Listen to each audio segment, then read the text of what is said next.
আসসালামু আলাইকুম সুপ্রিয় দর্শক, চলে আসলাম আগামীকাল 11ই আগস্ট মঙ্গলবার এই মুহূর্তে পাওয়া নতুন নিম্নচাপ, মেঘ বৃষ্টি, বজ্র বৃষ্টি, বন্যা ও ঘূর্ণিঝড়ের আবহাওয়ার নতুন আপডেট নিয়ে। এবার বঙ্গোপসাগরের বুকে তৈরি হয়েছে সার্কুলেশন, 72 ঘন্টার মধ্যেই রূপ নিতে পারে নিম্নচাপে, আসতে পারে ভারী থেকে অতি ভারী বৃষ্টি। সপ্তাহের শেষে একাধিক জেলাতে বইবে দমকা বাতাস ও হালকা থেকে মাঝারি বৃষ্টির পূর্বাভাস। এছাড়া আজ রাতের মধ্যেও কিছু কিছু জেলাতে হতে পারে বজ্রসহ ঝড় বৃষ্টি। ইতিমধ্যে আবহাওয়া দপ্তর থেকে জারি করা হয়েছে বিশেষ সতর্কবার্তা। এছাড়া কিছুক্ষণের মধ্যে ঢাকা, খুলনা, বরিশাল, চট্টগ্রাম, ভারতের পশ্চিমবঙ্গের দুই একটি জেলাতে বিক্ষিপ্ত আকারে বৃষ্টি এবং বজ্রসহ বৃষ্টিপাতের সম্ভাবনা।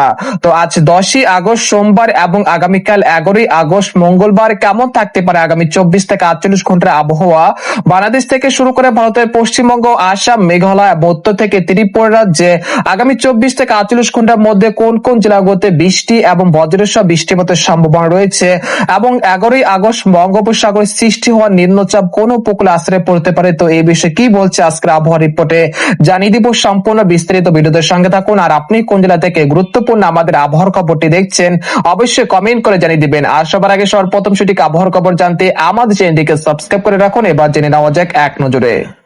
বন্ধুরা, পর্যায়ে আমরা সরাসরি ইউরোপিয়ান মেঘমালার আপডেটে চলে আসলাম। তো এখান থেকে আপনারা দেখতে পাচ্ছেন যে এই মুহূর্তে দেশের আকাশ আংশিক মেঘলা থেকে পরিষ্কার রয়েছে। একই সঙ্গে দেশের উপর সক্রিয় নেই বৃষ্টি বলয়, যার প্রভাবে দেশের বিভিন্ন অঞ্চলে ভ্যাপসা গরমের তীব্রতা কিছুটা বৃদ্ধি পেতে শুরু করেছে এবং পরবর্তী 48 ঘন্টার মধ্যেই বঙ্গোপসাগরে তৈরি হতে পারে নতুন নিম্নচাপ। সেই নিম্নচাপের হাত ধরে আবারও দেশে বাড়তে পারে বৃষ্টিপাতের প্রবণতা।